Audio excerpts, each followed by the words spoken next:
B2B avec Groupe Mutuel, l'assureur des entreprises et des indépendants.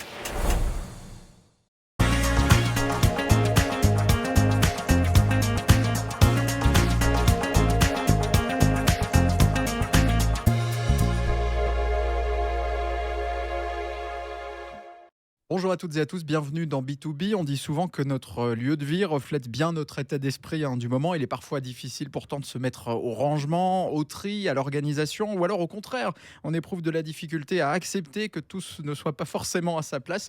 Alors peut-on se forcer à ranger ou à tolérer le désordre? Nous allons en poser la question aujourd'hui à une professionnelle du rangement et de l'organisation.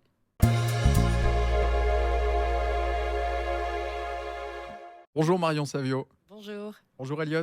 Bonjour. Avec vous, nous parlerons de la Fédération francophone des professionnels de l'organisation, dont vous êtes vice-présidente pour la Suisse, Marion Savio. Vous avez également créé votre entreprise, IEZEN. Vous proposez des services de home organizing. En quoi consiste exactement votre travail?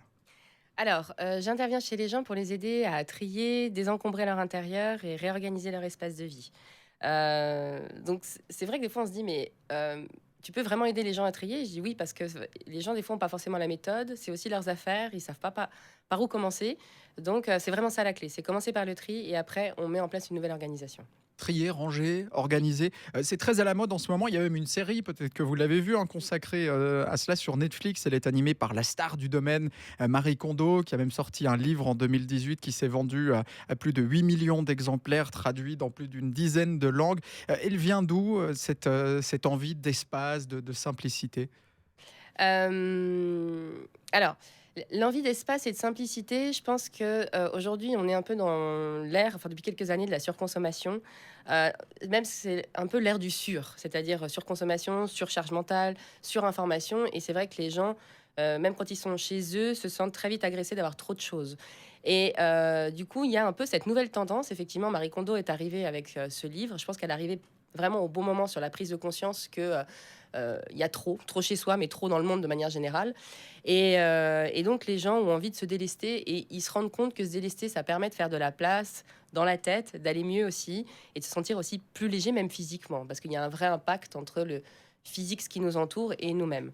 Donc, après, on a même aussi des tendances qui sont plus extrêmes sur le minimalisme, mais on voit que ça, c'est vraiment des phénomènes de société qui arrivent en ce moment, dus à cette surconsommation un peu planétaire.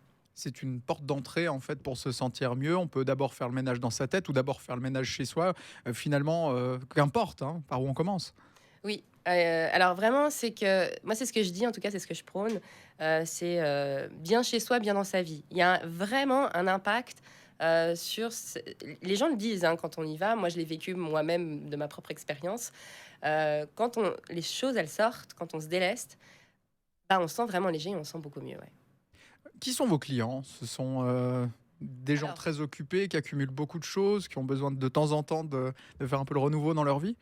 il y a, la clientèle est assez large, mais on va dire que c'est vrai que c'est quand même des gens qui sont pour la plupart très occupés, qui n'ont pas le temps de s'y mettre. Mais il y a aussi toute une clientèle qui est juste tout simplement beaucoup chez soi et qui n'ont pas forcément de méthodologie ou qui sont dans un passage de vie un peu difficile, qui n'arrivent pas à s'y mettre. Donc ça, c'est plutôt pour la cible particulier, mais il y a aussi la cible professionnelle. Qui peut être des indépendants, des gens qui travaillent chez eux. Donc, je dirais que la clientèle elle est assez large, mais voilà, on est toujours dans le domaine de la maison.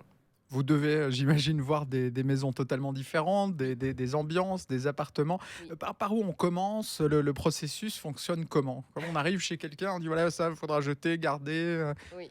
Alors, on commence déjà, la première étape quand même, c'est quand les gens m'appellent. La démarche vient en général des gens. Ça, c'est important parce que les gens doivent être prêts aussi à aller dans cette démarche-là. Quand on arrive, moi, je viens faire un petit peu un diagnostic et je discute. C'est là où je discute avec les gens. On fait le tour de la maison, de l'appartement et on regarde un petit peu où sont les nœuds. Parce que dans une maison ou dans un appartement, tout des fois n'est pas forcément encombré. Des fois oui, mais des fois c'est pas Comme dans forcément le une cas. tête, finalement. Exactement. Et puis, on va essayer de dénouer un petit peu. Et des fois, on va se dire, on va commencer par la pièce qui pose le plus de problèmes. C'est-à-dire des fois, il y a des gens qui vous disent, moi, cette pièce, je ne veux plus y rentrer parce qu'elle me fait peur, parce que je ne sais pas comment l'attaquer. Et donc, du coup, on se dit, bon, bah, on va peut-être commencer par celle-là. Mais si la personne, en même temps, vous dit, ah, je me sens pas parce qu'elle me fait vraiment peur, on va peut-être commencer par quelque chose de plus facile pour qu'il se mette en action. Et une fois qu'il se met en action et qu'il voit qu'il réussit, il y a un petit peu une satisfaction personnelle de se dire ah ok, moi je me sens prêt à aller maintenant de l'avant pour une autre pièce. Donc ça dépend, mais vraiment de chaque personne. Et c'est pour ça que la clé, c'est ce moment où je vais faire le diagnostic chez les gens pour comprendre un petit peu qui ils sont, qu'est-ce qui leur pose problème chez eux. Voilà. Quand les gens arrivent vers vous, disent voilà, j'ai besoin de réorganiser mon intérieur, ma maison, de ranger, de trier. Quelle est la vraie demande sous-jacente la plupart du temps? Ils ont besoin de quoi? Ils ont besoin de récupérer en fait de l'espace. Mais c'est vrai que moi, je pense que quand on veut récupérer de l'espace, c'est aussi de l'espace même dans sa tête, dans sa vie. C'est créer de l'espace pour d'autres choses.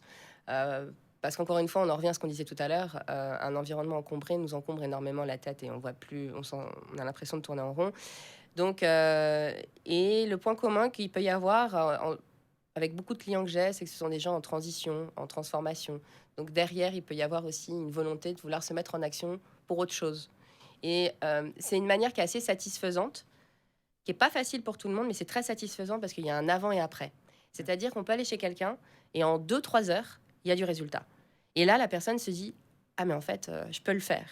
Et rien que de se dire ça, il y a une espèce d'autosatisfaction, pardon, qui donne confiance et ça fait du bien en fait, tout simplement. Donc ça va un petit peu au-delà que du rangement physique, ouais. Cet avant-après, hein, c'est ce qui Oui, fait que cette série marche bien sur oui, Netflix. On aime en tant que public voir ça. Est-ce qu'il n'y a pas, bon, il y a souvent des intérieurs très épurés à la fin. Est-ce oui. qu'on n'a pas le risque de trop enlever, hein? Souvent, on fait du tri, on bazarde beaucoup de choses, et puis après 2 semaines plus tard, on a besoin de quelque chose qu'on a jeté. Est-ce qu'il n'y a pas ce risque justement de virer trop d'objets?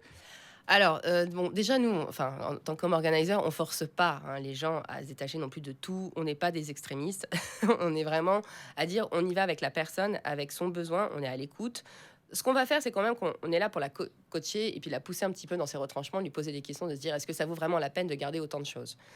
Euh, mais on veut pas faire, et d'ailleurs c'est un des objectifs qu'on demande au début quand on fait le diagnostic, c'est quel est votre objectif? Parce que des fois il y a des gens qui sont très encombrés, mais en fait ils rêveraient d'un environnement japonais ou minimaliste, et puis il y a des gens qui vous disent ah mais moi pas du tout, parce que j'aime la déco, donc je veux garder un environnement quand même qui me convient, mais qui sent qu'il veut se détacher des choses.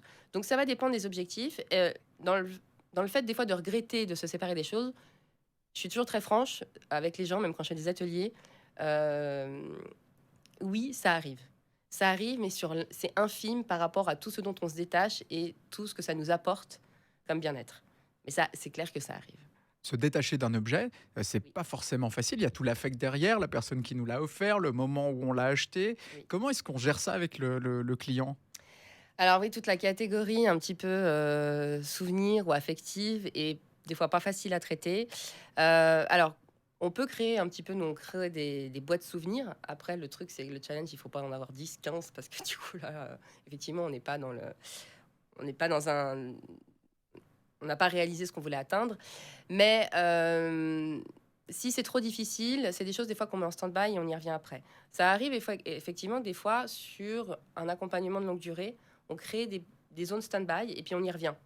Parce qu'en fait, souvent, la personne, elle fait un travail aussi sur elle-même, de se dire, bon, je peux comprendre que maintenant, ce vase, on me l'a offert, c'est pas parce cette personne me l'a offerte que j'aime pas cette personne si je m'en détache. Mais c'est un processus, ça c'est un vrai processus que la personne doit faire. Et ce qui est bien, c'est que sur les missions de longue durée, on voit l'évolution. Voilà, donc on crée ces petites zones de stand-by, on y revient. Et puis des fois, c'est trop difficile, mais dans ces cas-là, ce que je veux dire, c'est que nous, on forcera jamais les gens à se dire non, mais cette boîte, je vous la prends et je vous la sors. Donc voilà, il faut trouver ce juste milieu, quoi. Marion Savure, on confond souvent rangement et ménage, alors que c'est pas du tout la même chose. Finalement, on passe peut-être beaucoup de temps à faire notre ménage chaque semaine parce que c'est pas rangé. Grâce à votre méthode, ça irait plus rapidement. De faire le ménage, Ouais. vous dites? Oui, c'est clair, parce que même, enfin, d'entretenir. En fait, on se rend pas compte, mais si on se détache des objets, de certains objets, ben, on en a moins à entretenir aussi, parce qu'en fait, on est assez esclave des fois de certains objets. Mais c'est pas du tout la même chose, effectivement. Euh, Nettoyer, ça libère l'esprit. Je pense qu'on l'a peut-être tous vécu. C'est à un moment donné, même quand on est un peu en con, on se dit ah, je vais nettoyer, tout ça, puis il y a une forme ouais, aussi de légèreté, mais qui est complètement différente. Parce que quand on fait du tri et du désencombrement, on se pose beaucoup de questions. Donc c'est un petit peu plus. La démarche n'est pas du tout la même. Mais, euh, mais c'est clair que c'est plus facile pour nettoyer, il y a moins de choses. On dit souvent, on l'a dit tout à l'heure, hein, l'intérieur de la maison reflète bien le style de vie. Est-ce que c'est pas un peu antinomique si on est très stressé, très occupé, d'avoir un intérieur ultra rangé? Est-ce que ça peut rester pérenne surtout? Est-ce qu'au bout d'un moment, ça va pas commencer à réaccumuler?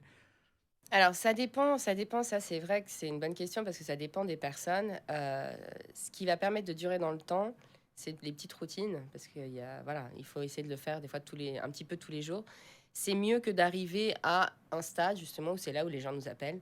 C'est qu'en fait ça s'est accumulé et après on n'a plus envie d'y aller. Mais il y a des gens que voilà, en tout cas, moi je les suis sur la durée.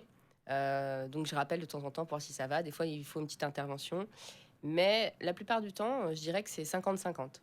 La majeure des gens, quand même, prennent le truc en main parce qu'ils se disent qu'ils ont investi du temps, un budget aussi, donc et que ça doit valoir le coup. J'imagine en général, on vous appelle, hein, pour passer du chenil, à une pièce, Ouais, bien rangé. bien épurée. Est-ce Ouais. que ça arrive en sens inverse? Parfois, des gens qui ont de la peine justement à voir émerger des objets, des choses qui traînent, qui aimeraient apprendre à être un petit peu plus flexibles et avoir un intérieur peut-être un petit peu plus vivant? Non, j'ai pas trop ce genre de clientèle. C'est vraiment des gens qui ont de l'encombrement. Après, il y a quand même aussi des gens où c'est quand même effectivement structuré et rangé, mais peut-être que les choses sont pas au bon endroit. Il faut quand même repenser un petit peu l'optimisation d'espace ou qui veulent plus le côté aussi esthétique, parce qu'on intervient aussi dans de la pure organisation. Vraiment de se dire, bah, il y a des gens qui se disent, bon, tout est à peu près à sa place, mais ils voudraient vraiment du jeu, ce que l'on appelle du joli, quoi. Et c'est ce qu'on voit aussi dans une autre série qui s'appelle The Home Edit, qui est une série américaine, où elles interviennent et elles font vraiment des trucs magnifiques. Ouais, enfin bon. En tout cas pour nous, pour moi. Il y a des gens qui vivent dans le chenil et c'est assez linéaire. Il y a des gens qui aiment bien, quand c'est rangé, assez linéaire aussi. Et puis parfois, alors, il y a des gens qui passent d'un extrême à l'autre. Comment vous expliquez ce phénomène, je range, je clean tout et puis après je me relaisse aller dans le chenil? Ça, je pense que ça dépend vraiment. C'est pour ça que quand je dis que euh, l'intérieur et le reflet de soi, ça va dépendre un petit peu des fois des moments de vie par lesquels on passe. Et c'est vrai que j'ai rencontré une cliente comme ça, qui a toujours été... En fait, quand elle m'a accueillie chez elle, c'était vraiment très, très, très encombré. Et elle n'était pas bien.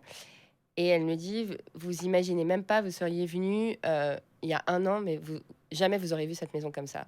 Et elle était dans une phase de vie très, très compliquée personnellement, avec un décès très proche. Ça l'a bouleversée. Et quand en fait on n'est pas bien, eh ben, on n'a pas la capacité de se mettre en action et tout simplement de tenir son intérieur et son quotidien. Et donc ça va dépendre en fait de certaines phases de la vie. Enfin, en tout cas, moi, je vois vraiment la corrélation entre les deux. Donc c'est vraiment fluctuant, il n'y a pas 2 profils, c'est gravé dans la roche, ça bougera pas. Non, alors il y a peut-être des profils, mais là je pense qu'on rentre dans un autre domaine de la psychologie sur lequel moi je suis pas à même de répondre. Il y a certainement effectivement d'autres profils de gens qui sont peut-être un peu plus instables, mais ça c'est pas moi qui peux répondre à ça. Mais en tout cas, ce qu'il y a de sûr, c'est que l'intérieur d'une maison se ressent par rapport à, à des moments de vie. Ouais. Marion Savio, 2020, la pandémie, le télétravail. Pour la plupart, on a dû s'improviser des bureaux, hein, dans des pièces qui n'étaient pas forcément réservées à ça. Oui. Ça a été un petit peu l'anarchie, c'est arrivé très vite. Vous êtes aussi spécialisé dans les espaces de travail au sein d'une maison ou d'un appartement. Est-ce que vous avez eu une hausse des demandes en temps de pandémie, en urgence? Il fallait venir tout organiser. Oui. Alors, il y a eu effectivement une hausse incroyable, enfin, dès que ça s'est réouvert un petit peu, parce qu'il y a eu vraiment le premier confinement où tout s'est arrêté. Et après, quand ça s'est rouvert l'année dernière, à peu près mai-juin, par là, alors là, il y a eu une explosion. C'est qu'en fait, les gens se sont tellement retrouvés chez eux, effectivement, et avec le travail qui est arrivé chez eux et qui n'était pas prévu, que là, ils se sont dit, faut qu'on se fasse aider. Et oui, j'interviens énormément, mais même encore aujourd'hui, j'interviens alors que, enfin, quand je dis même encore aujourd'hui, c'est que c'est presque un an après, parce que les gens, ça fait un peu plus d'un an qu'on est en confinement, énormément, énormément sur les espaces bureaux, parce que comme vous dites, il faut s'improviser un espace, on n'a pas forcément, c'est dans la chambre, c'est sur la table de la salle à manger, du coup, le soir, on mange au milieu des papiers, donc il faut repenser un petit peu cet espace, donc c'est clair que là, il y a eu un boom pas possible. Ouais. Et la difficulté, hein, on le sait tous, le télétravail, c'était justement de garder cette frontière bien distincte entre moment de travail, vie privée au sein d'un même espace. Oui. Quels conseils vous auriez à donner justement à quelqu'un qui voudrait s'aménager un espace de travail pour vraiment bien délimiter cette frontière? Alors, l'idéal, c'est que ce soit pas dans un espace de vie commun, c'est que ce soit un petit peu excentré pour aussi avoir cette notion de sortir de son espace. Mais ça, c'est pas le cas de tout le monde. Euh, il faut quand même, de toute manière, par exemple, si on travaille sur une table de salle à manger, moi, déjà, la première chose que je pose en général aux gens, c'est effectivement quel type de bureau ils ont. Parce que c'est un petit peu comme le flex office, en fait, en entreprise. Vous avez vos petites affaires dans un casier, vous les prenez, vous arrivez sur une table, vous travaillez et vous repartez. Le bureau doit être nickel. Et en fait, finalement, vous devriez raisonner comme ça aussi un peu chez vous pour mettre une limite et puis être dans vos papiers ni avec votre ordinateur ouvert et se dire, voilà, à telle heure, je m'impose d'avoir fini. Mais par contre, je range mes affaires et structurer en fait à un endroit bien précis que vous pourrez prendre. Et voilà. Parce que vous avez peut-être un bureau qui est plus du type bureau mobile, même chez vous. Si vous avez la chance de l'avoir dans une autre pièce, mettez-le clairement dans une autre pièce et d'avoir cette sensation de sortir. Après, il y a toute la partie sur la gestion du temps. Ça aussi, c'est... En fait, dans l'organisation de maison, nous, on intervient dans le côté très physique, donc ce qu'on appelle le home organizing, mais il y a aussi le home management ou l'office organizing et office management. Et là, c'est vraiment la gestion du quotidien. Donc ça, c'est plutôt la mise en place de rituels.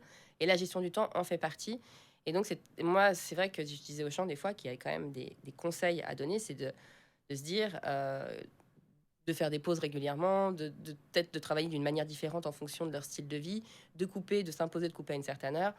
Mais là, on est encore dans notre sujet parce qu'on intervient aussi sur ce domaine-là, si on nous le demande, en tout cas. Donc, Vous êtes mandaté par un client pour une analyse, un diagnostic, hein, comme vous dites, oui. de son bureau, de sa maison. En arrivant la première fois sur les lieux, est-ce qu'il y a des petits indices qui ne trompent pas, des objets qui traînent, ou là vous vous dites qu'il y a un problème dans l'organisation, dans le fond? Oui, bah, il y en a plein alors, mais c'est vrai C'est quoi que ces marqueurs? en tout après ça dépend des configurations des maisons parce que vous savez, des fois on arrive, on est presque dans une cuisine ou des fois il n'y a pas vraiment d'entrée, des fois il y a une grande entrée. Hem, mais c'est vrai que en fait, c'est que chaque pièce a quand même un petit peu ses objets qui vont avec et quand on voit des intrus qui se mélangent ou qu'il y en a plein ou quand j'arrive, dans une entrée qui est quasiment une cuisine ou que j'arrive dans une j'ai en tête une cuisine là où en fait il y a tout le linge des enfants qui est là au milieu du salon sur la table à manger, je me dis, bah oui, il y a un souci d'organisation parce que ça ne devrait pas être forcément dans la cuisine, mais que la maman était peut-être en transition avec ses enfants, mais qu'en fait, on sent que ça s'est accumulé. C'est que c'est pas une fois de temps en temps. C'est que voilà. Et les papiers, c'est vrai que les papiers, on en trouve partout, Mmh. alors que les papiers, on devrait réussir. Enfin, il faudrait idéalement structurer un endroit où on les stocke et on les organise. Et quand il y en a partout, sur la table d'entrée, sur le plan de travail, enfin voilà. Donc, c'est toutes ces petites choses où, en fait, on se dit, on voit des intrus qui devraient pas être là où ils sont, quoi. Ouais, si on trouve la brosse à dents dans la cuisine, hein, et l'éponge dans la salle de bain, Oui, ça arrive. Alors après, je me dis, bon, par exemple, la brosse à dents dans la cuisine, je le vois assez régulièrement. Mais si ça fait partie d'un rituel, pourquoi pas? Enfin, je me dis, si ça fonctionne comme gestuel, finalement, pourquoi pas? Je me dis, c'est vrai qu'une brosse à dents, c'est plutôt dans une salle de bain. Mais il y a des petits détails comme ça sur lesquels nous, enfin, je veux dire, on s'adapte. On va pas dire aux gens, il faut absolument que ça se soit là ou ça se soit là. Parce que finalement, il faut les catégories d'objets, oui, il y a une logique, Mmh. mais aussi il faut s'adapter à la logique des gens. C'est ça qui fait aussi la force de notre métier et qui est assez complet, c'est qu'on doit vraiment s'adapter à chaque fois à chaque environnement, chaque personne, chaque gestuelle. C'est-à-dire que moi, dans mon entrée, si j'organise mon entrée à ma manière, peut-être qu'à une autre personne, ça lui conviendra pas du tout, parce que c'est pas du tout sa gestuelle du quotidien. Donc ça, on doit le prendre en compte. D'ailleurs, on fait pas ça pour se faire plaisir à nous, mais le rangement doit être vraiment spécifique au client. Encore faut-il apprendre à trouver sa manière, et c'est justement ce que vous proposez à vos clients, c'est de trouver leur propre logique. Oui, Une clientèle plutôt féminine, oui, heu, très ça veut dire, féminine. ça montre encore que ce sont les femmes qui sont les plus proactives et qui ont la charge justement d'aménager la maison? Oui, tout à fait. Alors, j'ai une clientèle d'hommes, mais c'est vrai que c'est très, très minime, ça reste très féminin. C'est effectivement, on le voit que je pense que c'est ancré dans les mœurs, enfin, dans la société dans laquelle on vit, c'est que les femmes, il y a quand même ce côté, les femmes tiennent le foyer pour la plupart, donc sont responsables de ça. Mais ça ne veut pas dire elles ont une grosse charge mentale aussi. Donc, s'il y a des enfants à s'occuper en plus, ou même des grandes, même si on n'a pas d'enfants, d'avoir un gros poste dans une société, bah, des fois, on ne passe pas beaucoup de temps chez soi, donc voilà, on a besoin d'aide. Donc, c'est clair. C'était un peu votre cas, hein, Marion Savio. Vous avez un master en marketing, Oui, communication. Vous avez travaillé longtemps dans de grandes entreprises. oui. Euh, Toujours souhaité vous lancer dans l'auto-entrepreneuriat. Racontez-nous comment c'est arrivé. Alors, quelque part, c'est vrai que je me suis toujours dit un jour je serai, mon propre patron. Je pense que ce qui motive, l'entrepreneuriat, c'est la quête de liberté quelque part, d'être voilà, prendre ses décisions. Mais je ne savais pas quand, je ne savais pas comment. Alors des idées, j'en ai eu 36 000. Et puis effectivement, c'est l'arrivée de mon premier enfant qui m'a quand même, un petit peu, chamboulée. Donc c'est pendant que j'étais enceinte. Je me suis dit parce que moi, je faisais partie vraiment de ces gens qui étaient dans la surconsommation. Je travaillais effectivement dans des grandes entreprises, je gagnais bien ma vie, donc je surconsommais. Mais tout est toujours bien rangé. Tout a toujours été bien rangé. J'ai toujours été une fan de boîte, de compartimenter les choses. Puis j'avais de la chance, j'avais de la place, donc je pouvais le faire. Et puis quand l'arrivée de ce premier enfant, je me suis dit, bon, bah, il va arriver. Et là, j'ai paniqué un peu. Je me suis dit, ce qu'il faut se rendre compte, c'est que quand un enfant arrive, on pense toujours à la chambre, mais un enfant, ça impacte toutes les pièces de votre maison. Et d'ailleurs, je travaille beaucoup avec des mamans en devenir, parce qu'en fait, il n'y a qu'à rentrer dans un salon de quelqu'un qui a 3 enfants, on verra qu'il y a 3 enfants, hein. Des fois, on n'a même plus d'espace salon. Donc, je me suis dit, oh là là, mon environnement va être surchargé. Je veux pas. Il faut que je trouve de la place et je vais tout repenser et je vais faire tous mes placards. Donc, j'ai mis quasiment toute ma grossesse à aller partout, dans les moindres détails, dans les moindres petites boîtes. Et je me suis dit, je vais me poser les questions. Est-ce que j'ai besoin de ça, besoin de ça? Il faut que je trouve de la place. Il faut que j'optimise mon espace. Et quand j'ai fait ça sur plusieurs mois, du coup. Et d'ailleurs, c'est ce que je prône beaucoup, hein, moi, dans ma méthode. Hein, c'est de pas, des fois, tout faire en one shot très rapidement. C'est mieux de faire quelque chose sur la durée pour se poser les bonnes questions. Là, vous avez accompagné un processus important de votre vie, en fait, par Oui, cette démarche. énormément. Ça a été vraiment, après, c'est un processus vraiment de développement personnel parce que je me suis retrouvée face à moi-même avec, je sais pas, moi, 30 casseroles, 15 cuillères en bois, 250 paires de chaussures. Puis à un moment donné, je me dis, mais pourquoi? Pourquoi j'achète autant? Pourquoi j'ai besoin de ça? J'ai pas besoin de ça. Donc, ouais, et quand je me suis dit finalement, moi, ça m'a fait vachement de bien. J'ai vu l'effet de se délester des choses. Je me suis dit, mais attends, est-ce que ça, c'est un métier? Est-ce que je peux faire du bien aux gens? Et j'ai découvert que c'était un métier parce qu'en fait, ça existe aux États-Unis depuis 25 ans. Contrairement à ce qu'on pourrait croire, c'est pas forcément Marie Kondo qui l'a lancé, même si elle a fait énormément pour le métier. Mais ça existe aux États-Unis depuis des années, en fait. En préparant cette émission, vous parliez d'une différence de mentalité entre les anglo-saxons qui représentent une partie de votre clientèle et les Suisses. C'est la capacité à assumer, Oui, en fait, d'avoir recours à vos services. oui, En Suisse, on est plus discret. oui, complètement. C'est vrai que j'ai vu qu'il y a une différence. Oui, je pense que c'est très américain. Ils ont l'habitude de déléguer, de payer du service, c'est dans leur culture. En plus, bon, le home organizing, finalement, vient de là-bas. Donc, je pense qu'il y a même des gens qui savent que ça existe, en fait. En Suisse, ça reste nouveau. Et puis, c'est vrai que je pense que c'est culturel. C'est que bah, ils font quand même rentrer quelqu'un qu'ils connaissent pas chez eux. On arrive, on rentre dans des affaires personnelles. Bah, je peux comprendre que ça puisse pas plaire à tout le monde. Donc, c'est vrai qu'il y a Pour un vraiment... constat d'échec, j'ai pas réussi à m'organiser moi-même. Exactement. Ouais, il y a ces freins un petit peu de se dire et payer quelqu'un pour m'aider à ranger. Il y a des fois un petit peu ce frein-là. Et finalement, ils finissent quand même. Ils vous le disent, hein, des fois certains. Je pensais vraiment pas que j'allais vous appeler, mais finalement, je n'arrive pas. Donc, j'ai besoin d'aide. Combien ça coûte donc de réorganiser sa maison? Quelles sont les formules que vous proposez, si c'est du long terme? Alors, ça dépend. C'est-à-dire que, en gros, moi, je travaille à l'heure, donc c'est 120 francs de l'heure. Et puis, on peut intervenir chez des gens vraiment juste 3 4 heures. C'est un peu ce que j'appelle aussi un. Bon, c'est un mot en anglais, mais c'est un kickstart. C'est vraiment pour se lancer. Et puis des fois, les gens ils disent ah mais au bout de 3 4 heures, ils se sont mis sur le truc et puis hop, ils arrivent à rouler tout seuls. Et puis des fois, c'est des accompagnements de longue durée. Donc là, on fait un forfait. Là vraiment, c'est du cas par cas. C'est que je fais un forfait. euh, voilà. Et puis les prix sont dégressifs en fait en fonction du nombre d'heures qu'on prend. Vous travaillez dans toute la Suisse, vous êtes Oui. basé à Lausanne, mais même en Suisse alémanique. Combien de clients à peu près vous comptez actuellement dans votre entreprise? Par année, j'ai pas fait encore mon bilan, mais je suis à une bonne trentaine de clients par année. Du coup, là, j'ai pris du renfort. J'ai embauché du monde parce que ça commençait à devenir difficile. Quand on est entrepreneur, on a toutes les casquettes aussi. Et puis, ouais, à peu près ça. Sachant qu'on a des clients encore voilà, de longue durée, que c'est un métier aussi que c'est difficile de le faire vraiment tous les jours, du matin jusqu'au soir, parce que c'est un métier aussi très physique. Ça dépend aussi des pièces qu'on fait, mais des fois, on porte, on déblaye un peu. On n'est pas des déménageuses, mais il y a quand même des cas où quand on fait une cave, je peux vous dire que c'est assez physique. Donc, il faut se remettre un petit peu de ça. Et puis, on est dans, dans un environnement personnel, donc il faut aussi apprendre à se dire c'est pas mon environnement.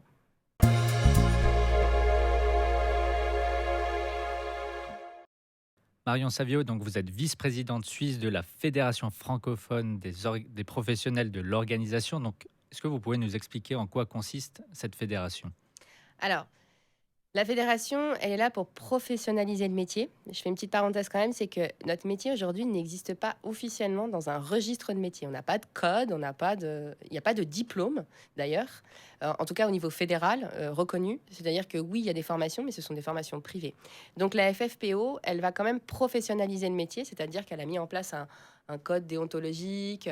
Elle met d'ailleurs à disposition les formations qui sont d'actualité, de l'information sur le métier. Et puis, ça permet aussi d'être une plateforme d'échange entre home organizers, parce que c'est vrai que moi, typiquement, j'ai beaucoup d'échanges avec mes consoeurs qui sont en France ou en Belgique. Donc, la fédération, elle est sur les trois, Suisse, France et Belgique. Et puis, c'est bien de pouvoir échanger, c'est super intéressant parce que les marchés ont des maturités différentes. Quand on a des problématiques avec certains clients, on n'arrive pas à avancer, on peut échanger avec d'autres.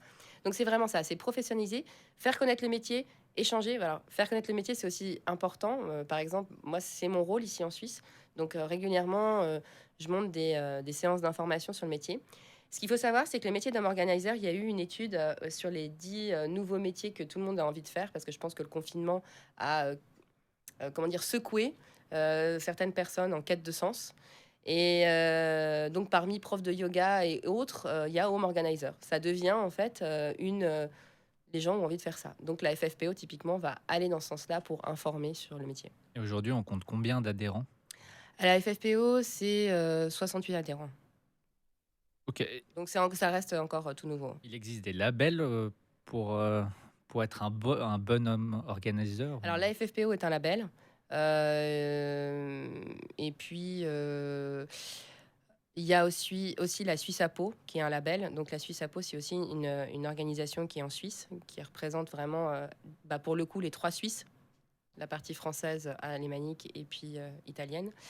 Donc, voilà, ça, ce sont des labels, oui. Et puis pour adhérer, on a besoin, il y a des conditions spécifiques à remplir. Alors, il y a différents statuts. Il y a pas de. Alors, les conditions, c'est de tout simplement remplir un formulaire de contact. Après ça, donc, vous avez un entretien. Ce qu'il faut, c'est quand même monter une entreprise, c'est-à-dire la volonté de monter une entreprise, et même en tant qu'indépendant. Et puis après, donc, on a le statut jeune PO, professionnel de l'organisation. Puis après, on passe à un statut plus senior au bout d'un an ou 2 ans. Donc ça, ce sont des entretiens. En fait, nous, on suit les jeunes PO, etc. Et puis, on demande après certaines choses, un petit peu le minimum. C'est-à-dire que si on se lance, en fait, en gros, on veut professionnaliser le métier. Donc, on veut que ce soit sérieux. Donc c'est par rapport aux compétences et pas la longévité ou l'ancienneté. Oui, il y a les compétences, sachant que dans professionnel de l'organisation, il y a plein de domaines différents. Mais c'est aussi le côté professionnel, encore une fois, qui est super important. C'est pour ça qu'on demande aux gens de se dire que si vous venez vers nous, il faut que vous ayez quand même un nom, un statut d'indépendant, une assurance. Et puis, parce qu'en plus, quand on va chez les gens, on peut casser des choses, c'est super important. Et puis, on leur donne une année pour avoir quand même une page Facebook ou un site internet. On les force pas, mais ça permet de dire home organizer, c'est pas juste un petit truc comme ça, c'est un vrai métier. Donc voilà, c'est ça. Donc, la fédération américaine a plus de 25 ans d'existence, donc la Monaco. FFPO est plutôt jeune. Ouais. Donc on explique comment ce retard? Par un manque d'entreprise, un manque de professionnels du métier ou, Oui, c'est que c'est arrivé ou tout aussi simplement. une non-reconnaissance officielle? Oui, il y a un peu de tout ça. C'est que, en gros, c'est clair que par rapport à la NAPO, on est un peu en retard. Mais bon, ce métier, voilà, il existe depuis 25 ans, donc c'est aussi proportionnel.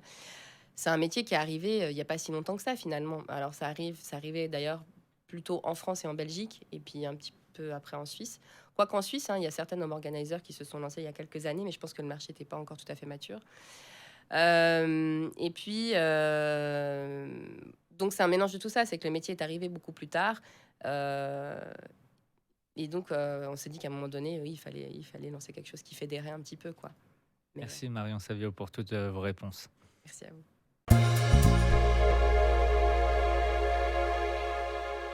Pour terminer, un objet que vous allez nous présenter, Marion Savio, qui représente votre pratique professionnelle, c'est devenu avec... Alors, c'est ça. Ça, c'est mon quotidien. Alors, c'est vrai que c'est pas très écolo, par contre. Mais c'est-à-dire que quand on arrive chez les gens, d'ailleurs, c'est la première chose qu'on fait. On met des cartons, des boîtes avec à donner, à jeter, à vendre. Et puis quand on catégorise les choses, en fait, on met les choses par catégorie. Donc on met un petit post-it, ça c'est ça, etc. Donc voilà, le post-it et le marqueur, c'est vraiment le truc qu'on a dans notre sac tout le temps. Et l'étiqueteuse, mais c'est vrai que je l'avais pas avec moi aujourd'hui, mais on met des étiquettes partout. De home organizing, hein. Finalement, c'est une discipline qui est assez large Oui. dans notre vie, qui nous apprend à faire pas mal de choses. Pourquoi ne pas l'inclure dans l'éducation publique à long terme? Vous voyez cette branche à l'école? Tout à fait. Vraiment, je pense que ça a tout à fait sa place. Et d'ailleurs, c'est intéressant comme question parce que la fédération italienne intervient dans les écoles, même chez les petits, des petits, pour faire prendre conscience en fait de comment ranger, parce que comment ranger, consommer. Enfin, je connais pas tous les détails de ce qu'ils font, mais ils interviennent déjà dès la petite enfance en fait. Et après, je pense que clairement, ce sera une branche, tout comme on a, je sais pas, un diplôme de conseillère en image. Enfin, il y a plein de métiers qui existent. Et à un moment donné, il y aura un brevet fédéral. Et ça, en tout cas, on y travaillera avec la FFPO, avec la FISAPO pour aller jusque-là. C'est juste que ça demande pas mal de temps, quoi. Merci beaucoup, Marion Merci à Salio. vous. On le rappelle, vous êtes home organizer. Vous avez créé votre entreprise qui s'appelle IEZEN. Oui. Je prononce correctement. Zen, ouais, mais... oui, IEZEN. c'est- Et vous êtes également donc vice-présidente de la fédération francophone des professionnels de l'organisation. Merci beaucoup. Merci à vous. Et on se retrouve la semaine prochaine dans B2B pour partir à la découverte de nouveaux entrepreneurs en Suisse romande. D'ici là, portez-vous bien et à bientôt.